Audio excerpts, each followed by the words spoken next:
आणि थेट जाऊयात सोलापुरात, किरीट सोमय्या बोलतायत. जयपूर, गोवा, दिल्ली, मुंबई, पुणे, बारामती, काही फ्लॅट्स आहेत, काही इमारती आहेत, शेती जमीन आहेत, साखर कारखाने आहेत, कमर्शियल मॉल्स आहेत.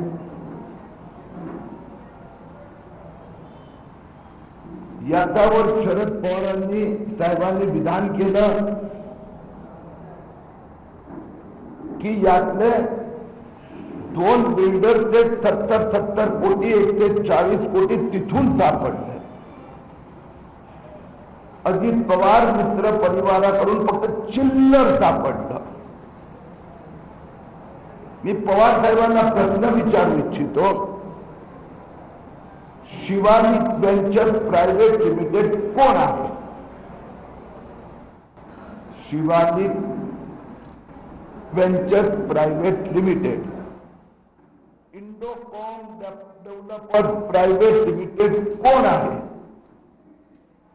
या दोघांनी अजित पवारांना 100 कोटी रुपये किती वर्षापूर्वी दिले होते? 2 वर्षापूर्वी, 3 वर्षापूर्वी, 4 वर्षापूर्वी, 5 वर्षापूर्वी, 10 वर्षापूर्वी, 12 वर्षापूर्वी, किती वर्षापूर्वी दिले होते? आणि त्याची जे अजित पवारांच्या ज्या बेनामी नामी कंपन्यांमध्ये जे एंट्री लिहिलेली आहे, भविष्यात कधी काळी 7 जन्मात अजित पवार आपली जमिनी विकणार, त्याचा अनसिक्युअर्ड ऍडव्हान्स हे 2008च्या बुक्स मध्ये एंट्रीज आहे आणि त्यात दिले.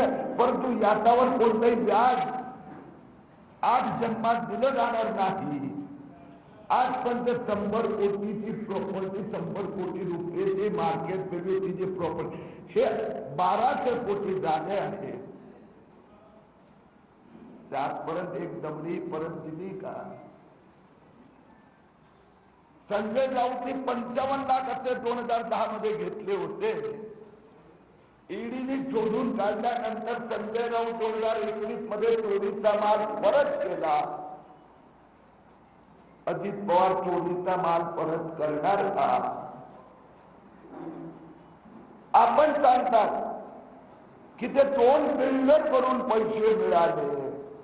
त्या 2 बिल्डर अजित पवारचे पार्टनर आहे का? आपण सांगतात की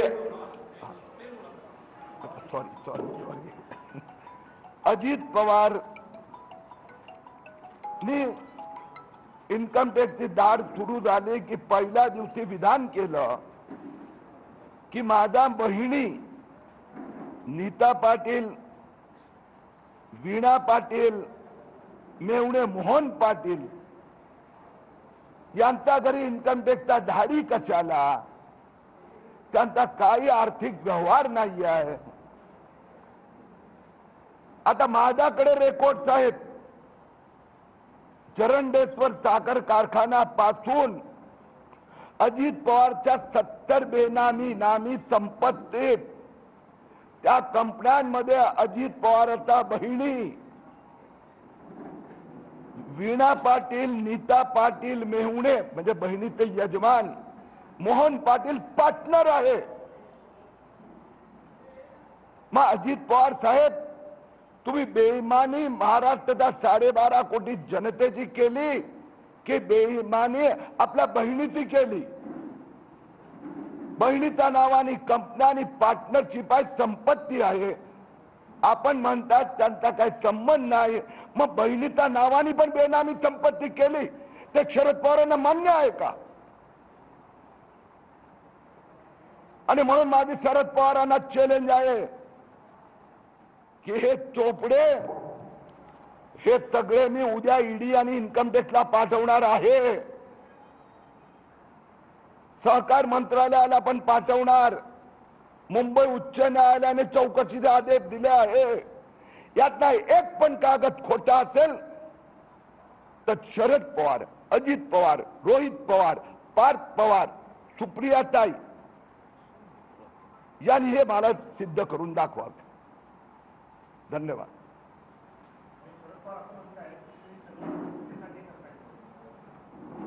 हो, मी जनतेमध्ये जागृती आणण्यासाठी हे करतोय, पण पवार परिवार तर महाराष्ट्रात जनतेला लुटण्याचं काम करतायत. ते लुटण्यासाठी करतात. मी त्या लूटला जनतेसमोर ठेवण्यासाठी करतोय. याच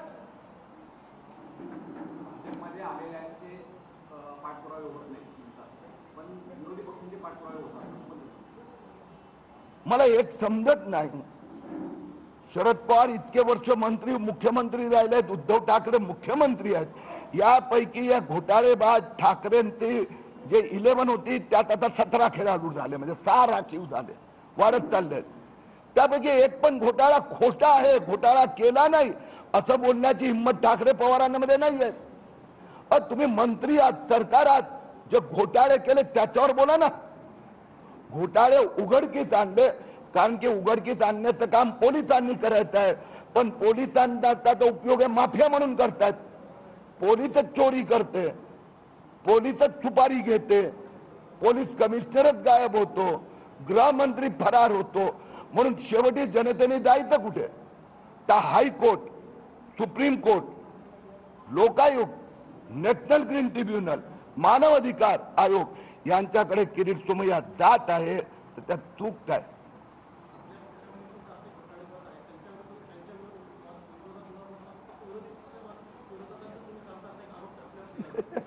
मला खरंच हास्यात तुम्ही नाही, ते जे बोलते ते हास्यात पण वाटतात. तुम्ही माझे घोटाळे का करतात हो? अरे पण तू घोटाळे करतोय कशाला? गेल्या 23 महिन्यात यानी 24 घोटाळे केले, मी जनतेसमोर ठेवले. आणि या उद्धव ठाकरेच्या घोटाळ्यामुळे महाराष्ट्रात कोविड मृत्यू मॅक्झिमम झाले. मी आता सभेत पण बोललो ना, त्यातलं एक उदाहरण खोटं असेल तर सांगावं. उद्धव ठाकरे साहेबांनी स्वतःचा बिझनेस बिल्डर पार्टनर मित्राची जमीन 62 कोटी मध्ये लीजची जमीन ओनरशिप वर दिली. 21 कोटी घेण्याचा ऑर्डर हातात दिला. किरीट सोमय्या लोकायुक्त मध्ये गेला आणि लोकायुक्त मध्ये ते हारले, सौदा कॅन्सल झाला. उद्धव ठाकरेंनी सांगावं 7 एप्रिल 2020 रोजी 7 एप्रिल 2021 रोजी एकाच दिवशी मुंबई महापालिकेने रेमडेसिवीर 72,000, 1665, हाफकिन इन्स्टिट्यूटने 665 मध्ये 52,000. याला चोरी नाही म्हणत, याला घोटाळा नाही, याला डकेती म्हणतात, डकेती. ओके.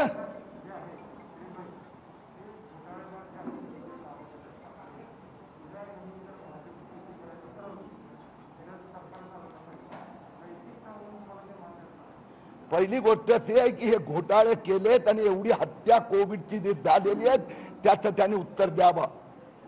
हे सगळे ज्याला म्हणतो ना इव्हेंट मॅनेजमेंट PR कंपनीची ऍडवाइस आहे त्यांना की तुम्ही तर घोटाळ्यांवर तर तुम्ही जेलमध्ये जाणार, त्याच्यावर जाऊच नका.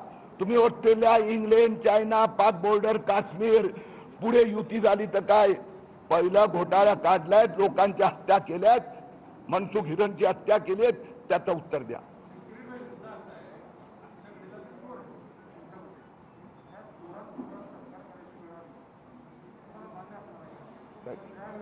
त्यांच्याबरोबर सरकार करण्याची वेळ आली. माझं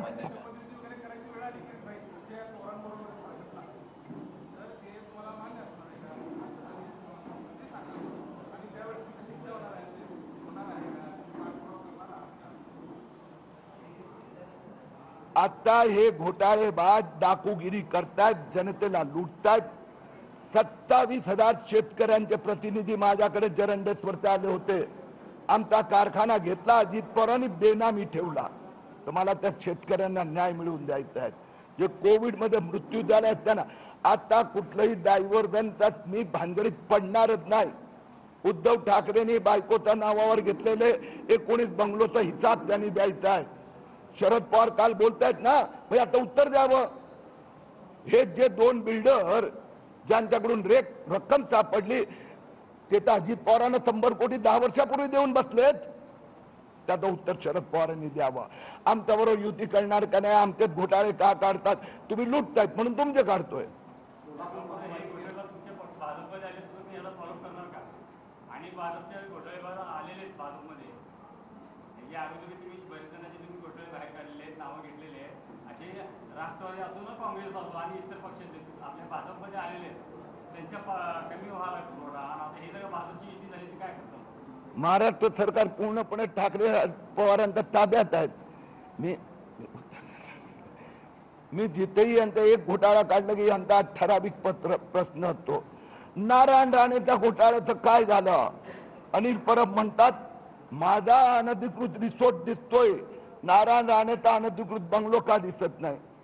मी अनिल परबला सांगितलं माय बाप, CRZ पर्यावरण हे राज्य सरकारचा विषय आहे आणि पर्यावरण मंत्री तुमचा मुख्यमंत्रीच्या सुपुत्रच्या ताब्यात आहेत आणि मुख्यमंत्री तुमच्या ताब्यात आहेत. जर नारायण राणेचा बंगलो अनधिकृत आहे, मग गेली 21 महिन्यात स्टंटबाजी का करतात? तुम्हाला कोणी थांबवलं? म्हणून हे नौटंकी आहेत. मी एक उदाहरण दिलं, एक उदाहरण. यांनी गेल्या 21 महिन्यात जे लूटमार डकेती केली आहे त्याचा इतिहासात कुठे सापडणार नाही.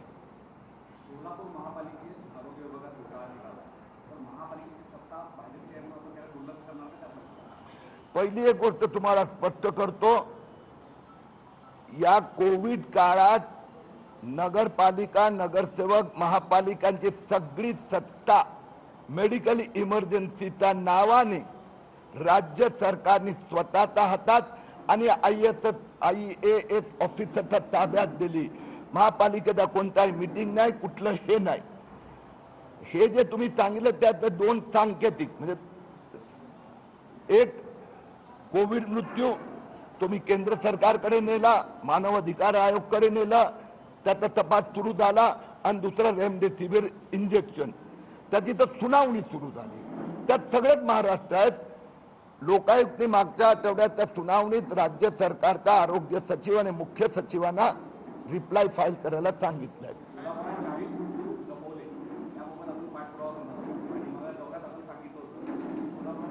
मी सांगितलं ना, दोन्ही सांगितले भाऊ. मृत्यू संबंधी मानव अधिकार आयोग आणि केंद्र सरकार सांगितलं, आणि रेमडेसिवीर आणि हॉस्पिटल घोटाळा लोकायुक्तकडे केला. सगळ्यांची सुनावणी सुरू झाली. आता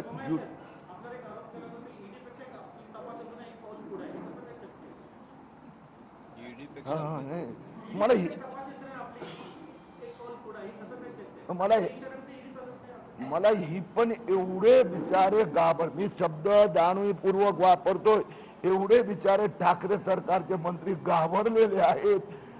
किरीटला आधी काय कळते? अरे भाऊ, पण तू घोटाळा केला ह्याच्या संबंधित बोल ना. म्हणजे घोटाळा नाही केला याचा अर्थ काय झाला? तुमचा प्रश्न नाही, त्यांचा. याचा अर्थ त्यांनी घोटाळ्याला चॅलेंज नाही केलं, पण माझा घोटाळा ईडीचा आधी तुला का कळलं? आता ते रामदास कदम आणि अनिल परब भांडतात. उत्तर मिळालं आपल्याला? मिळालं? एक मिनिट, अरे एक मिनिट रे दादा. आता किरीटला माहिती कुठून मिळते? त्या अनिल परब आणि रामदास कदम भांडतात. मला पत्रकारांनी विचारलं, मी म्हणालो मग तुम्ही लगेच सांगणार उद्धव ठाकरेच्या 19 बंगल्याचा घोटाळा तुला कुठला शिवसैनिकांनी द्यायचा? मी नाही देणार उत्तर. नाही, मी इन्फॉर्मरला, मग उद्धव ठाकरेची माहिती कोणी दिली? त्याच्या बायकोनी, मेवण्यानी. आता सांगणार तुम्ही मला? माझा जे माहिती तुम्ही पण देतात, तुम्ही म्हणजे आय एम टॉकिंग अबाउट पत्रकारांनी देतात, सामान्य माणसं देतात, त्यांना प्रोटेक्ट करणं हा माझा धर्म आहे. पण ते घोटाळे कबूल करतात. माझी तुम्हाला विनंती, हा विनंती प्लीज, की ज्यावेळी हा प्रश्न तर नेक्स्ट टाइम विचारणार त्यावेळी सांगा ना साहेब, म्हणजे तुम्ही घोटाळा केला ते मान्य करतायत का?